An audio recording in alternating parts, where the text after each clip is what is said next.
আসসালামু আলাইকুম ভিউয়ার্স, কি অবস্থা সবার? তো আজকে আমার আম্মু আরেকটা রেসিপি নিয়ে চলে আসলো, গরুর মাংসের কালো ভুনা কিভাবে তৈরি করতে হয় বাড়িতে বসেই।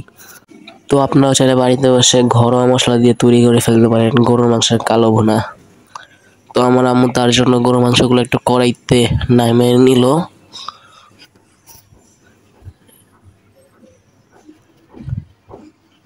এর ভেতরে পেঁয়াজ দিয়ে দিল পরিমাণ মতন।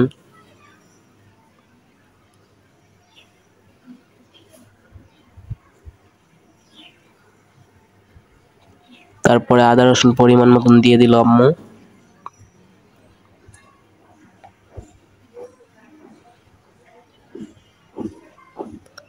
লবণ দিয়ে দিল 1 চা চামচ।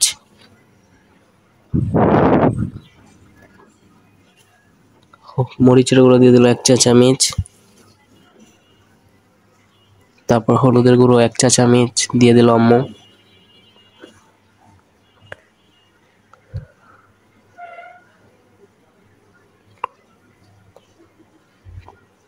তারপরে রাঁধুনি রেডিমিক্স কালো ভুনা মশলা দিয়ে দিল।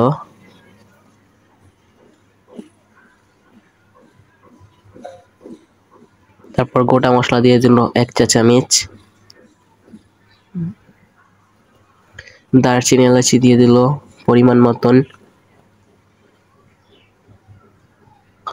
আম্মু সস দিয়ে দিচ্ছে পরিমাণ মতন।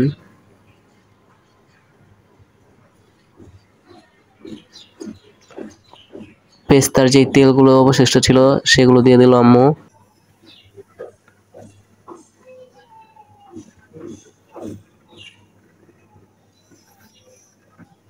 এরপর আম্মু পেস্তাগুলো দিয়ে দিল, পেঁয়াজ পেস্তা ভাজাগুলো দিয়ে দিল সুন্দর করে।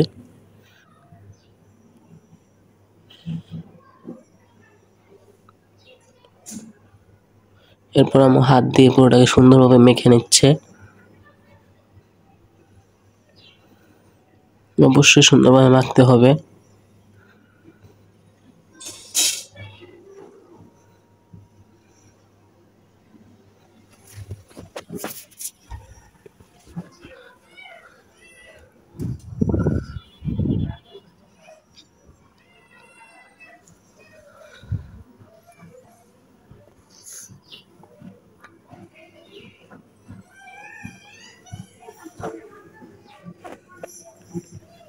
তারপরে আম্মু 1 কাপ পানি অ্যাড করে নিল।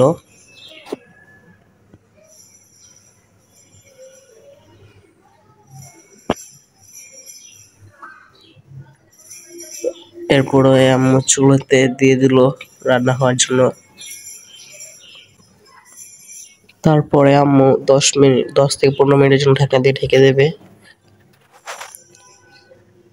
তো 15 মিনিট পর চলে আসলাম। দেখতেই পারতেছেন সুন্দর করে হয়ে গেছে, আরো হতে হবে।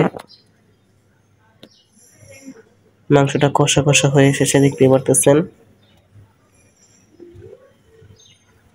আম্মু পুরো মাংসটাকে কষা কষা করে ফেলছে।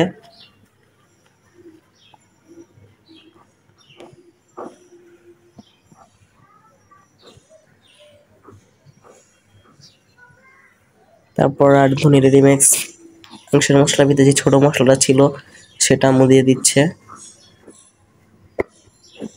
এরপর পুরোটাকে ভালোভাবে নেড়ে নিচ্ছে। পুরোটাকে নাড়া শেষ। তারপরে আবারও 10 থেকে 15 মিনিটের জন্য ঢাকনা দিয়ে ঢেকে দিবেন।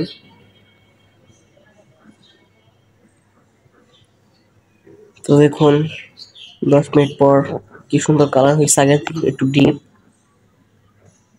আম্মু আবারও পুরোটাকে সুন্দর করে নেড়ে নিচ্ছে।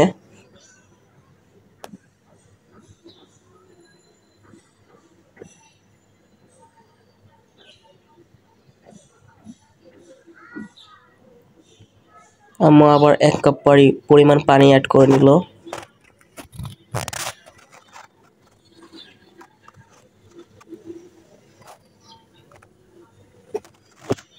এরপর আম্মু 10 মিনিটের জন্য ঢাকনা দিয়ে ঢেকে দিল।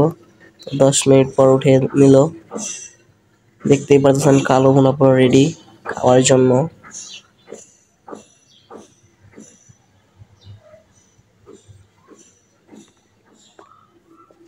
পুরোটা কেমন ভালোভাবে নেড়ে নিচ্ছে দেখছে।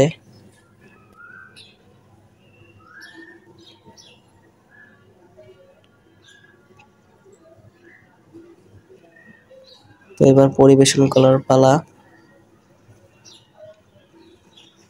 তো দেখতে পারতেছেন কি সুন্দর হয়েছে কালো ভুনা। চাইলে বাড়িতে খুব সহজে বানিয়ে ফেলতে পারেন।